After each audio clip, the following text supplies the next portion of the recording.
Alright, let's dive into this Saturday slate of NRL action because, honestly, there's so much to unpack here. It's one of those days where the footy gods have blessed us with a trio of games that are not just about the scores, but the stories behind them.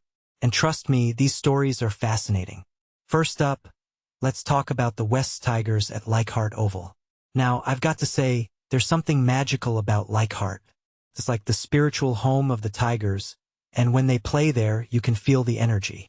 This weekend, they didn't just win, they dominated the Cowboys 44-16. But what makes this really interesting is the way they did it. Jerome Luai and Adam Duehi were on fire, orchestrating the attack like maestros. Luai, in particular, was a standout, 3 try assists and a try of his own. That's not just skill, that's artistry.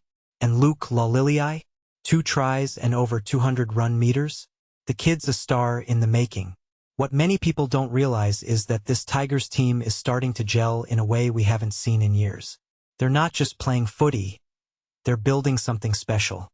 If you take a step back and think about it, this could be the start of a real resurgence for the Tigers. Now, let's shift gears to the Dragons versus Storm at WIN Stadium. On paper, this looked like a mismatch. The Storm coming off a dominant win, the Dragons reeling from a loss in Vegas. But here's the thing, the Dragons have this weird ability to lift against the Storm.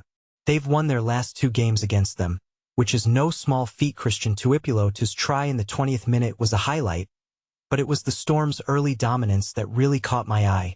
Will Warbrick's try in the 14th minute was a masterclass in shifting the ball and catching the defense short.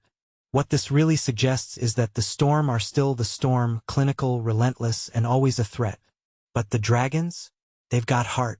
Even in a loss, they showed they're not going to roll over. Personally, I think this game was less about the result and more about the fight the Dragons put up. It's a detail I find fascinating because it speaks to the character of the team. Finally, let's talk about the Panthers and Sharks in Bathurst. Both teams came into this game on a high after impressive round 1 wins. And Bathurst? What a setting. There's something about taking the game to regional areas that just feels right. It's footy for the people, and these 2 teams delivered. The Panthers, as always, were ultra-impressive, but the Sharks showed they're not here to make up the numbers. This raises a deeper question. Can the Sharks sustain this form? They've got the talent, but consistency has been their Achilles heel in recent years. From my perspective, this game was a statement for both teams. The Panthers reaffirming their premiership credentials, and the Sharks showing they're a force to be reckoned with. So what's the big takeaway here? This Saturday slate wasn't just about wins and losses. It was about narratives. The Tigers' resurgence, the Dragons' fight, the Sharks' potential. These are the stories that make footy more than just a game. And that, my friends, is why we keep coming back for more.